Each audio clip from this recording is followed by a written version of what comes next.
വിവാഹം മുടങ്ങിയതിൻ്റെ വിഷമത്തിൽ ആത്മഹത്യ ചെയ്യാൻ വേണ്ടി തയ്യാറായി നിൽക്കുകയാണ് ഗംഗ.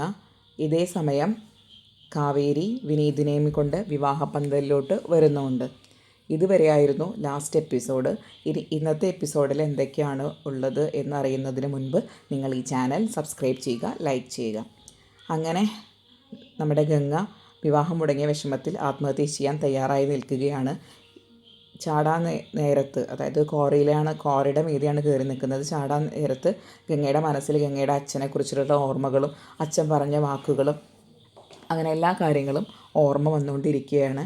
അങ്ങനെ അവൾ ചാടാൻ വേണ്ടി തയ്യാറായി നിൽക്കുന്ന സമയത്ത് കാവേരി വിനീതിനെയും കൊണ്ട് നിവിൻ്റെ കാറിൽ വരുന്നുണ്ട്. അവർ വരുന്നത് ഈ ഗംഗ നിൽക്കുന്ന കാറിയുടെ അടുത്തു കൂടെയുള്ള റോഡിലൂടെയാണ്. ഇങ്ങനെ വരുന്ന സമയത്ത് കാവേരിക്ക് മനസ്സിലാവുകയാണ് ഗംഗയാണ് ആ കാറിയുടെ മീതെ കയറി നിൽക്കുന്നത് എന്ന് മനസ്സിലാവുകയും കാവേരി ഗംഗയെ രക്ഷിക്കുകയും ചെയ്യും. ഇങ്ങനെ രക്ഷിച്ച് കുറേ വഴക്കൊക്കെ പറഞ്ഞ് എങ്കിലും സന്തോഷത്തോട് കൂടിയിട്ട് തന്നെ അവർ കല്യാണ മണ്ഡപത്തിലോട്ട് പോയിക്കൊണ്ടിരിക്കുകയാണ്. ഇതേ സമയം ഇവരുടെ വണ്ടിക്ക് കുറുകെ ജയപാലൻ്റെ വണ്ടി വരികയും അവരും ജയപാലനും തമ്മിൽ ഒരു വാക്ക് തർക്കം ഉണ്ടാവുകയും ചെയ്യും. അപ്പോൾ ജയപാലൻ വിചാരിച്ചിട്ടുള്ളത് വിവാഹം മുടങ്ങിയതിൻ്റെ സന്തോഷത്തിലാണ് ജയപാലൻ. പക്ഷേ യഥാർത്ഥത്തിൽ ഈ വണ്ടിയിൽ ആരൊക്കെയുണ്ട്? നമ്മുടെ വിനീതും ഗംഗയും ആ വണ്ടിയിലുണ്ട്. അവരെ കാണുമ്പോൾ ജയപാലൻ ആകെ ഞെട്ടിത്തരിക്കും. ജയപാലന് അത് വല്ലാത്തൊരു അടിയാവും.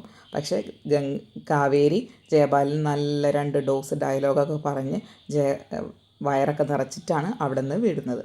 ഇനി അടുത്തത് നമ്മൾ എല്ലാവരും കാത്തിരുന്ന ഗംഗ വിനീത് കല്യാണമാണ്.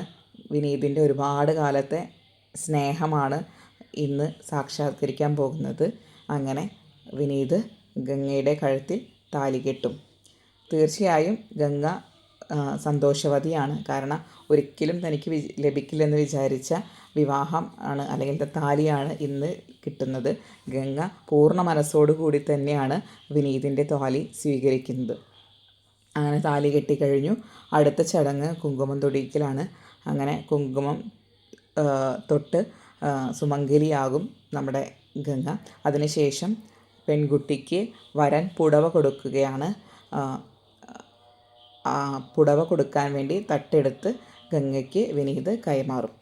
അങ്ങനെ പൂജാരി എല്ലാവിധ കർമ്മങ്ങളും മുന്നിൽ നിന്ന് ചെയ്യിച്ച് വിവാഹം മംഗളകരമായിട്ട് തന്നെ അവസാനിക്കും.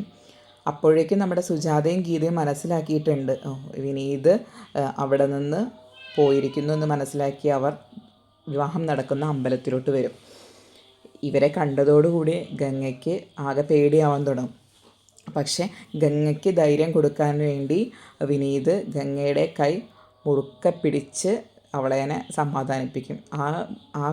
അതായത് ഗംഗയെ വിനീത് കൈ പിടിക്കുമ്പോൾ വിനീതിൻ്റെ എല്ലാ കരുതലും സ്നേഹവും അവൻ്റെ ആ പിടുത്തത്തിലുണ്ട്.